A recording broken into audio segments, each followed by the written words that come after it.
Hello, I'm Päivi, an artist and art instructor from Finland, and this time I'm painting a fall landscape, and at the same time I'm giving solutions to the common problems that you might have when painting landscapes in watercolor. I've started when I walk the dogs in the morning by taking a photo of a pretty fall landscape. You see, there are lots of greens in Finland still, but fall colors are coming through and the weather's quite cold. I'm using this photo as an inspiration for my painting. I follow it more accurately in the beginning and then towards the end I let go.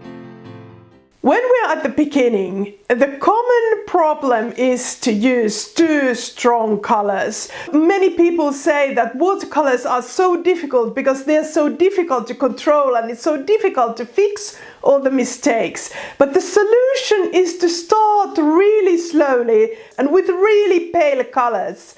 And that way you kind of fall in love gradually with your painting, and you can gradually adjust and change everything that you've painted without any problems, because the first layers are so pale that you could paint anything over them. So they are more like sketching layers, and this first layer that I'm painting at the moment is more like setting all those pale tones, picking all those pale colors from the photo. So I'm like putting a filter in my mind so that I exclude all the dark and bright tones and just search all the pale tones that are in the photo, and I lay those on paper. I could say that I use too much water because I often spray the water at the end of this step, so that I make sure that I haven't used too strong colors. I make sure that I can still adjust my colors when I continue. The second problem that you might have, and that is commonly addressed when talking about watercolors, is not to make the colors muddy. The easy solution is just to wait till the colors dry and then start with a new layer. And that's what I'm doing at the moment. And often when I paint with watercolors, I have something else to do too. I don't just focus on watercolor painting. The first layers require so much drying time because I use so much water that it's good if I have some other activities to do while I wait for the paint to dry. The third common problem is to start sketching so that all the trees and bushes and leaves and everything is really detailed and really outlined. And that makes the painting look flat from the beginning. My solution here is to take a flat brush and just paint shapes. So I try to forget what I see in the photo, the trees, the bushes, the leaves, and just focus on it like it would be abstract art. Like you could just pick up some shapes and not just follow the shapes that you can find in the photo, but kind of simplify the shapes. You could call this as a Lego phase, so that you're building like blocks that you will fine-tune and adjust later. Remember, this is a sketching step. So sketches don't have to be so strongly visible. They can be just like whispers for you, where the trees could go, where the bushes could go, where there could be some leaves. And if you notice, I just press the flat brush very lightly to make some of those elements, and they are more like geometric abstract shapes than anything else. I like the blooming effect that watercolor has. So I like to spray some water on rectangles so that they loosen up a bit and the color spreads and starts to bloom. I find it inspiring for the next steps.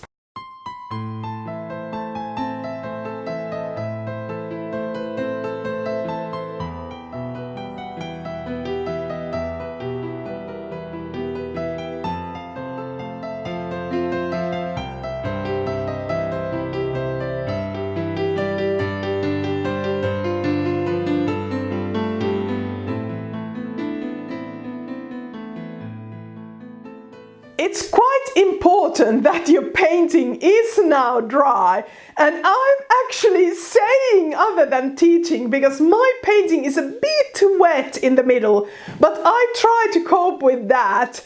It's quite dry around the edges and it'll do now. So do what I say, not what I do here. So now we're in the step where we paint details.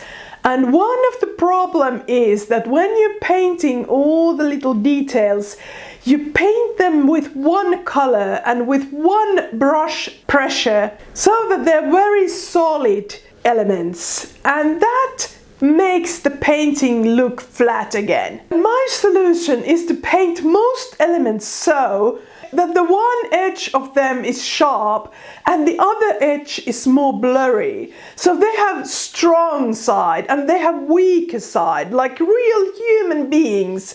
Every little element can have a little bit of variety. Instead of hitting the piano key really hard, you just hit it really softly and then let the sound fade away.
Painting the details, there's another common problem, and that is that all the shapes that you paint, even if you try to be really elegant, they look quite clumsy, and the more you try to adjust them, the clumsier they get. So the solution for that is to paint around the shapes instead of the actual shapes. So if you paint two shapes and leave some space between them, you can get really elegant lines that way. And all the shapes look much more elegant when you can slowly adjust the shape by painting the area around them rather than painting the actual shape.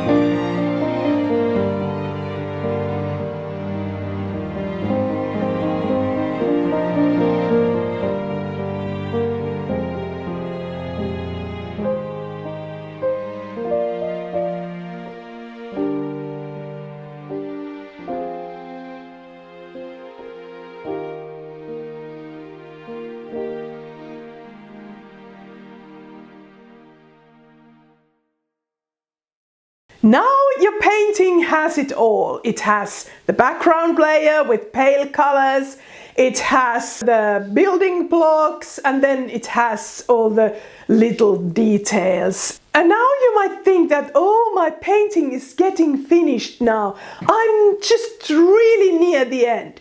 And then you feel the disappointment that you have actually delivered, you have delivered all the trunks of the trees, the bushes, all the little details, but you haven't actually delivered the actual experience, what you had when you were taking that photo, when you were in that fall forest, and when you were admiring nature's beauty, and when you felt the cold wind, and when you saw the light coming through the leaves, and nothing like that is present in the painting. I usually solve this problem so that I put the photo away, or I remove the photo further back and don't look at the photo at all. This step is not about following the photos. This step is more like enjoying painting again. It's like we're beginning the painting process again,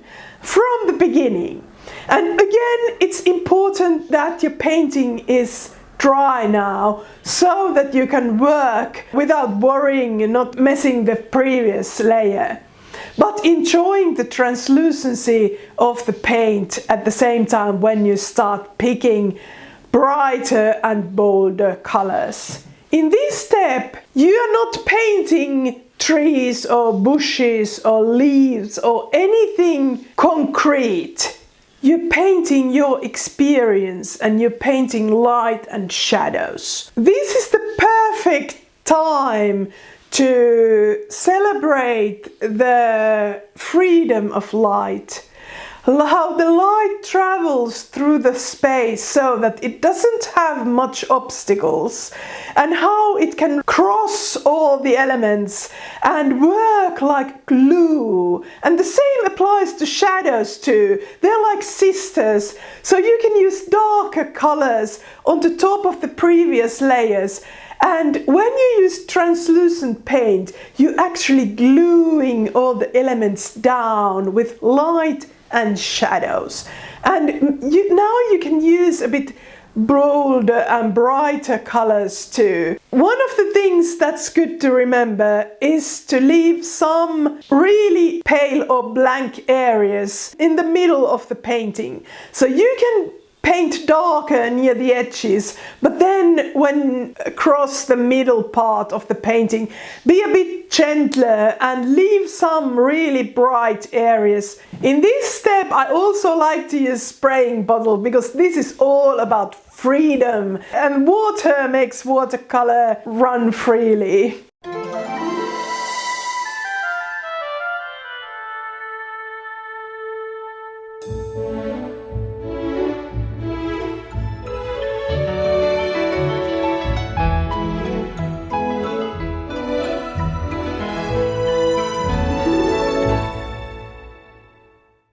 Now we're in step 5, and now I'm adding dark details. And this is really important, that your darks are dark enough.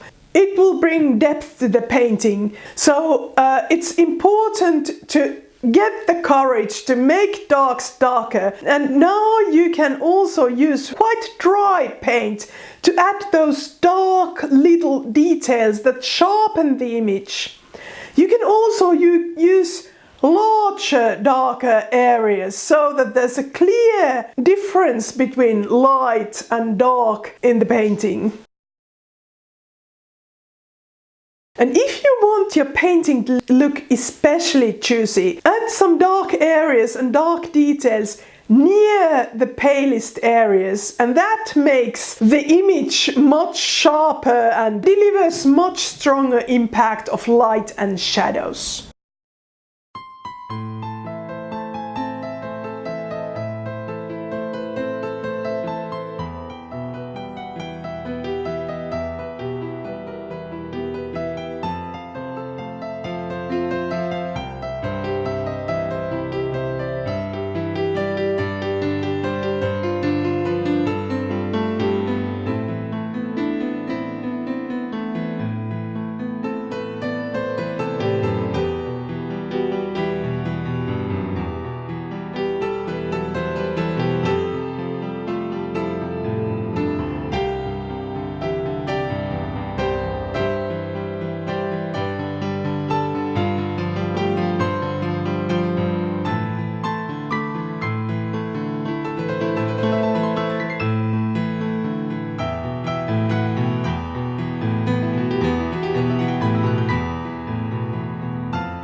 And now we're in the last step, which is finishing. And the common problem in finishing is that your painting looks okay, but it's kind of a little bit too busy.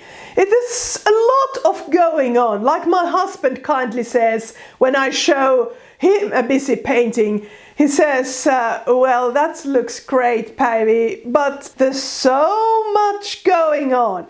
And then I know that I haven't switched off the less important lights, and this is important when you're working with watercolors, that you have to make the brightest areas that are near the edges and that are near the details that you don't want the viewer to look immediately. You have to have the courage to tone them down a bit. And again, you can use very watery paint so that they become a bit stronger pastels than they used to be. If you have white areas near the edges or near the areas that you don't particularly like, add a really soft and translucent layer that makes it more pastel, and it integrates that part with the rest of the scene and gives more room for all the best details where you want the viewer to look at. I would say it's one of the most difficult things. It's not difficult in practice. If you think about the technique, just paint a layer over it.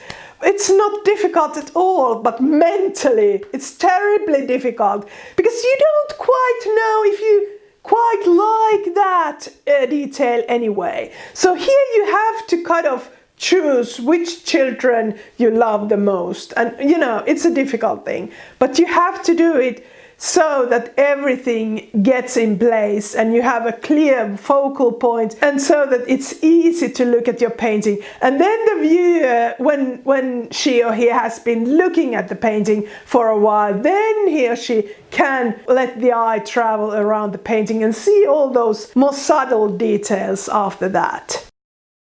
One of the problems that I usually have in this step, in the finishing step, is that my image looks quite blurry.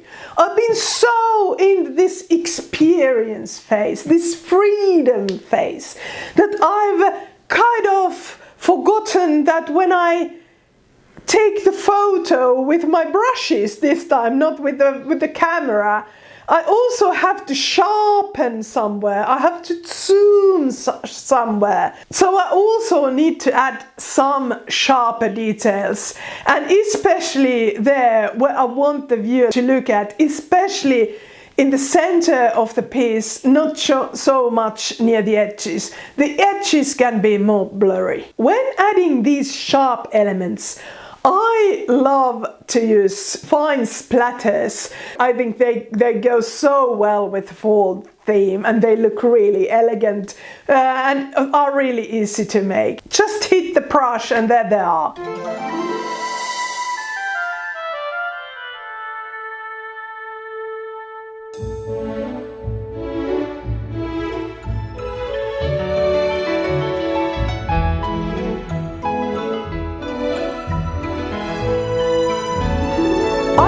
I like to add many of the thin lines so that they kind of anchor the floating elements, the little spots that float there in the air.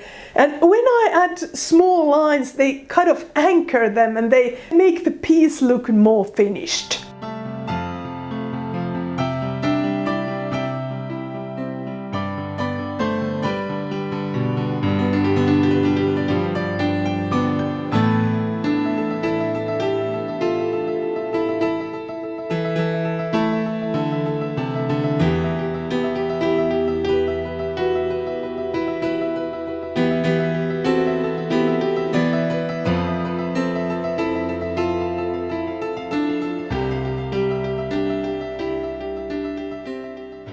The problem number 10 is about the problem. That you know that there's a problem, but you don't know how to fix it. When you paint for several sessions, paint for a long time, you get kind of blinded, and one of the symptoms is that you try to make one detail right and it doesn't come right, and you try to fix it and fix it and fix it and fix it, and you waste a lot of time doing that. Another symptom is that you try to add a little bit of color there, here, there, and you try to squeeze your eyes and make the composition look right, and it just gets worse and worse and worse because it gets busier and busier and busier. So we are in this emotional state that we kind of gotten fond of our painting, and now it's time to get a bit more objective.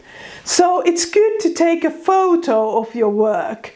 Analyze the photo instead of your piece. I like to use this photo as a new reference, but I use it in the opposite way than the actual reference. Now I search for little mistakes or little things that I don't like in the photo, and then correct them in the painting. If my painting changes, I take a new photo and continue with that. In this phase, you should do small moves instead of really big and bold moves. Think about the smallest shape you can add or remove to make it work.